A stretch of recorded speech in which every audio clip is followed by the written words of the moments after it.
What are you willing to give to Democrats to get a deal, bipartisan deal, to beat the government? Obviously, their votes are. The ball will be in their corner. We've been moving forward on appropriations. We'll be gathering steam to do that. We do not believe it's in the nation's interest to close the government down. Appropriations is always a bipartisan endeavor. It should be, and we're certainly open to that. But we've got to do it in a way that is it responsibly spends the taxpayers' treasure. And Democrats have not had a long history of doing that. So if they're reasonable, they want to come to the table, work together. We welcome them to do so. And that's the Speaker of the House, Mike Johnson, putting the ball in the Democrats' court over preventing a government shutdown later this month, with now 13 legislative days left to do so. Senate Minority Leader Chuck Schumer, meanwhile, is telling his colleagues that the Trump administration is provoking a standoff by moving forward with this so-called pocket rescission plan. He writes this: it is clear that Republicans are prioritizing chaos over governing, partisanship over partnership, and their own power over the American people. Joining me now is Arkansas Congressman French Hill. He is the chairman of the House Financial Services Committee. Mr. Chairman, it's great to see you this morning. So what do you make of Senator Schumer's comments? Welcome back after your August recess, sir. Hey, Maria, it's great to be with you. Well, I don't put a lot of credence in what Chuck Schumer says in the Senate. He hasn't been a particularly effective leader there in the minority or when he was the majority leader. But what Mike Johnson said is true. We've been working hard in both the House and Senate to complete the appropriations bills. And Susan Collins and Tom Cole, Susan Collins chairs the Appropriations Committee in the Senate. Tom Cole chairs that committee here in the House, have been collaborating as well. We're going to pass the Energy and Water Appropriation Bill today. Over the next 2 days. And I think we're making progress with substantial bills both passed in the House and Senate, which in my decade in Congress, you don't see the Senate pass appropriations bills. And Susan Collins has achieved that. She also says they want to go to conference on the VA military construction bill. That's a big improvement over the past years of lack of leadership in the Senate.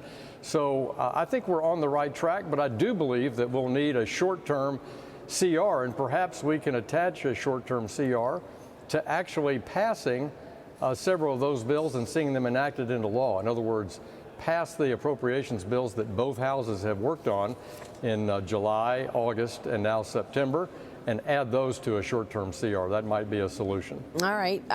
We figured that would mean what? Flat spending and then just a continuing resolution. Right. Well, the spending in the House bills are lower than FY25 that Tom Cole has guided through his committees, I would say for the most part, with the exceptions that were in the big, beautiful bill for defense and for homeland. And Susan Collins' numbers might be modestly higher, but that's the whole point of compromise between the House and Senate.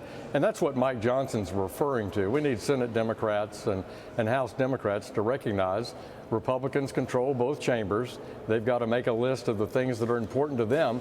Let's get those on the table and let's get this behind us and get fiscal 26 in good shape. Mr. Chairman, let me get your take on the digital assets legislation. You just mentioned the Genius and Clarity Acts. The Senate Banking Committee still discussing the framework for that Clarity Act. Senator Tim Scott chairs the committee, and he said that he believes there will be between 12 to 18 Democrats open to voting for a market structure on digital assets. How are you expecting this to play out?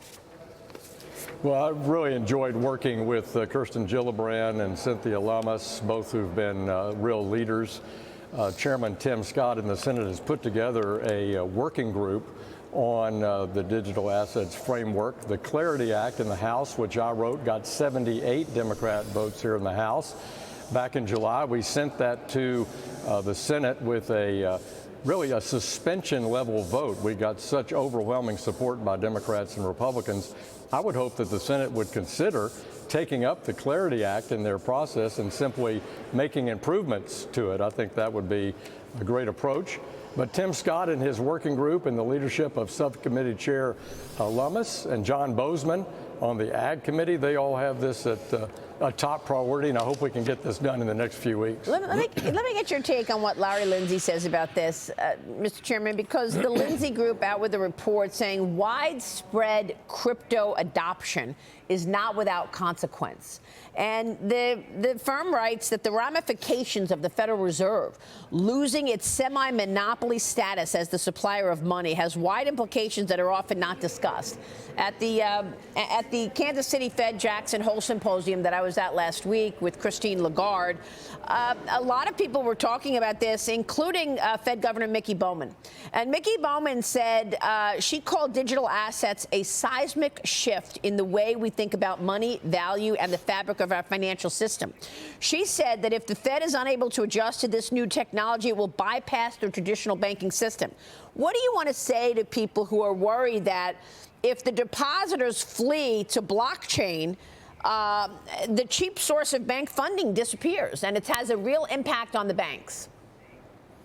Well, I think banks will offer dollar-backed stable coins as a new payment rail through their corporate treasury functions for businesses, and they'll offer it to consumers that have a demand for it. It's not widely accepted at the point of sale. So I think that's a long-term thoughtful position to take and think about the risk of that. But I anticipate a dollar-backed payment stablecoin being used mostly for cross-border trade. They don't pay interest. It's not meant to be a bank. It's a payment rail, like we use credit, debit, we send wire transfers, we use cash. A dollar-backed payment stablecoin is simply a new payment method, not a complete change in trying to make a stablecoin and turn a bank. Plus, those stablecoin issuers have to keep their assets in a bank or in treasury bills. I love the idea, really, especially given what Treasury Secretary Scott Bessent has said, and that is that it becomes a major purchaser of short-term treasury bills. As a result of all of that, what do you make of an ECB-run digital euro? I mean, Christine Lagarde told me she's working on this, even though there are lots of, upset over it because people think it's going to be a surveillance tool. But that also has downsides, right? Lack of financial freedom, privacy, surveillance issues, systemic risk, being European, all issues that, again, the Lindsay Group brings up. I just met in Europe last week with the Bank for International Settlements in Basel. I also met with the financial regulators in Switzerland and in Germany, including a long meeting at the European Central Bank, the ECB, and listened to their presentation of what they're trying to propose for a retail CBDC in Europe. In other words, a digital euro. Right. I think in America, we've gone with the private sector. And in Europe, they're considering a government-driven process. And I made the point in those meetings that I think a private sector solution is better, more effective, and responds to consumer choice. I'm not sure consumers will find a digital euro, as acceptable as a private sector alternative. Yeah, and that's actually what I posed to Lagarde, exactly what you just said. Let me switch gears and ask you, Congressman, about the president announcing he's going to seek an expedited Supreme Court ruling today to overturn that federal appeals court decision declaring most of his tariffs illegal. What is your reaction to this? How do you expect this to play out? Because we're talking about real money now, with Scott Bessent saying that, the money raised is expected to be $400 billion. This year, that's trillions over a 10-year period, and that's certainly money needed given the $37 trillion we face in debt. Well, tariffs are a tax, and taxes are the prerogative of the Congress under Article 1. But Congress over the years since the 1930s has delegated a lot of tariff authority under congressional acts to the president. You have Section 232 for national security.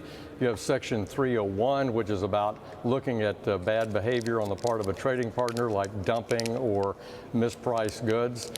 And this bill that the Supreme Court is considering, the IEPA Act of 1977, I think it had only limited authority for the president. So I think asking for an expedited response is absolutely the way to go, and we'll see what they say. All right, we'll be watching that, of course. Big implications there. Congressman, it's great to see you this morning. Thank you.